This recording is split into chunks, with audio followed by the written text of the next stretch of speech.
Ces vidéos sont des récapitulatifs de concepts, informations ou anecdotes publiés dans des précédentes vidéos. Le concept de fausse personne est depuis un certain temps déjà au centre de l'attention du public, et autant que je sache, l'une des personnes qui a rendu le sujet populaire était Dolores Cannon, donc je vais utiliser ces concepts comme base. Cependant, ils ont été présentés par elle et par mes prédécesseurs presque comme un attribut fixe de certaines personnes et non comme quelque chose d'intermittent. Parfois elles sont fausses, et d'autres fois elles ne le sont pas, selon l'angle ou le point de vue que nous pouvons les comprendre ou même les observer. Tout ce qui existe est une énergie potentielle dans les éthers, la même chose de toute façon, et c'est à travers le prisme de la conscience qu'elle prend une forme définie, mais cela ne sera valable que du point de vue et à travers les interprétations de cette conscience, à travers ses valeurs, accords de perception et pensée. Ainsi, de la même manière que nous interprétons une chaise, un lampadaire ou une montagne comme faisant partie du monde qui nous entoure, nous interprétons également l'énergie comme d'autres personnes, car c'est ainsi que nous percevons le monde, ou dit différemment, c'est ainsi que nous façonnons l'énergie que nous interprétons à travers le prisme de notre esprit et de notre conscience. Le concept de fausse personne affirme que la plupart de ceux qui nous entourent ne sont que des projections d'énergie et des créations de notre esprit, et il n'y a personne à l'intérieur d'eux, ils seraient aussi sans vie et aussi creux qu'une cabine téléphonique, et ce ne sont que nos idées préconçues qui nous font tenir pour acquis qu'il doit y avoir quelqu'un dans ce corps, ou dans cet autre corps. Nous voyons et interprétons le monde qui nous entoure avec le contexte dans lequel se trouve notre perception, donc si nous avons un corps, alors ces autres doivent également être habités par d'autres âmes. Comme je l'ai expliqué précédemment, il n'y a que le monde spirituel et le monde matériel n'est qu'une illusion d'un point de vue élargi. Comme l'a dit Dolores Cannon, nous créons toutes les fausses personnes qui nous entourent, c'est dire à quel point nos esprits sont puissants. Lorsque nous marchons dans la rue, nous rencontrons d'innombrables personnes que nous n'avons jamais vues auparavant et que nous ne verrons probablement jamais plus. Ce n'est que nous qui leur attribuons des caractéristiques, comme s'ils devaient avoir une vie et que je ne sais pas qui ils sont, ne prenant pas vraiment au sérieux la possibilité qu'ils disparaissent littéralement au coin de la rue, une fois qu'ils sont hors de notre vue. Nous pourrions dire, mais si je cours pour les rattraper, je verrai qu'ils sont toujours là, donc ils doivent être de vraies personnes. Mais comme le dit Dolores Cannon, c'est seulement nous qui allons les manifester à nouveau, leur attribuer des attributs importants, etc. C'est aussi vrai pour les commis de magasins avec lesquels nous pouvons même parler, mais jamais aller plus loin que les rayons des chewing-gums que nous voulions, par exemple. Ce concept basé sur les déclarations de Dolores Cannon peut sembler être une vision égocentrique et même narcissique des autres personnes, comme si nous étions les seuls à exister dans le monde entier, ou que l'univers nous appartient et n'est qu'une projection directe de nos esprits, donc cette théorie directe sur les fausses personnes rencontre beaucoup de résistance en général. Nous pouvons tous tomber en résistance contre cette théorie car, dans notre expérience directe, nous pouvons clairement voir que de vraies âmes habitent ces autres corps. Mais d'un point de vue objectif, avec ce que nous savons d'un point de vue plus étendu de compréhension, de vision et d'interprétation, nous sommes tous une seule âme.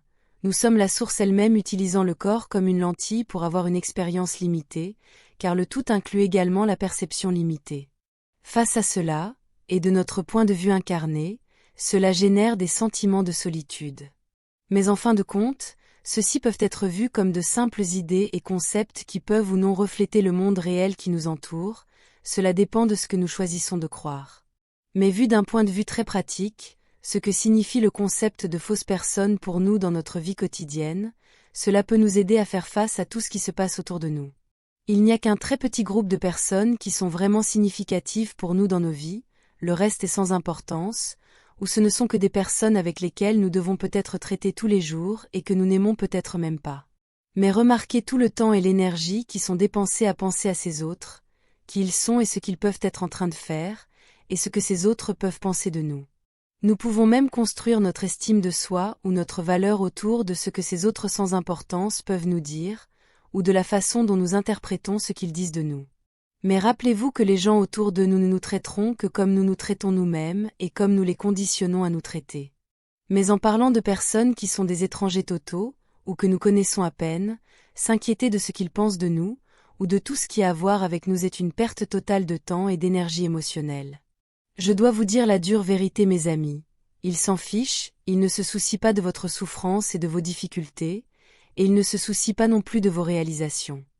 Et c'est ainsi que vous pouvez distinguer vos vrais amis de ceux qui sont faux, ou qui n'en sont pas du tout. Les vrais seront à vos côtés, peu importe comment vous vous sentez, peu importe ce que vous pensez de vous-même, et feront de leur mieux pour vous réconforter et vous aider quand vous en avez besoin, et célébreront également vos plus grandes réalisations avec vous dans une honnêteté véritable et aimante. Vous vous demandez peut-être si vous êtes une personne fausse ou non. N'ayez jamais de crainte à ce sujet car le simple fait que vous vous posiez la question signifie sans équivoque que vous êtes une personne réelle avec une âme.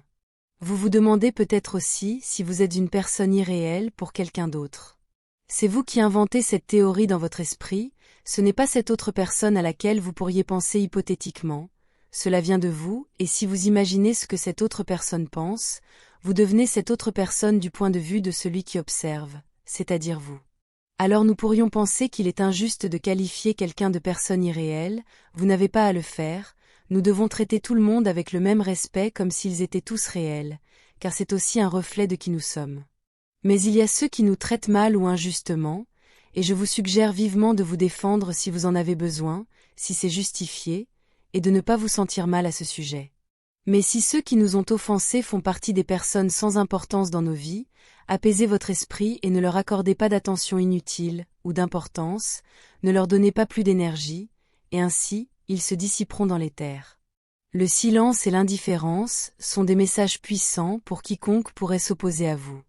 Vous devez exiger le respect de ces personnes, ne demandez pas le respect, commandez-le.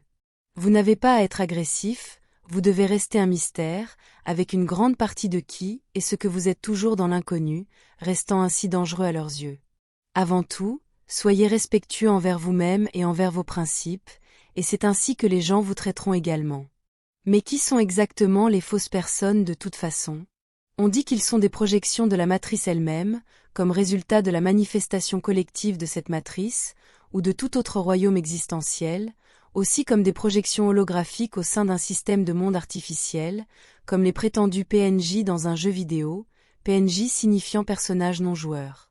Une autre façon de comprendre les personnes fausses c'est de remarquer comment elles suivent toutes les règles et obéissent à tout ce qu'on leur dit de manière névrotique, elles pensent et agissent comme leur rôle social l'exige et leur dicte, et lorsqu'elles sont confrontées à de nouveaux concepts, idées ou tâches qui sortent de leur programmation sociale, elles deviennent confuses, vous accusent de dire des absurdités, et feront tout leur possible pour revenir à leur routine stérile. Je suis assez sûr que chacun d'entre vous a rencontré de nombreuses personnes qui se comportent de cette manière, presque comme si elles avaient perdu leur cerveau. Mais c'est le point de vue de notre expérience de vie qui compte vraiment, donc c'est à chacun de nous de décider si une personne est un PNJ ou non, et ce n'est pas nécessaire non plus. Mais en tant que concept spirituel, cela peut nous aider à comprendre que nous n'avons pas besoin de perdre notre temps et notre énergie avec des personnes vraiment sans importance pour nos vies. Merci d'avoir écouté ma vidéo, prenez soin de vous et j'espère vous revoir ici la prochaine fois.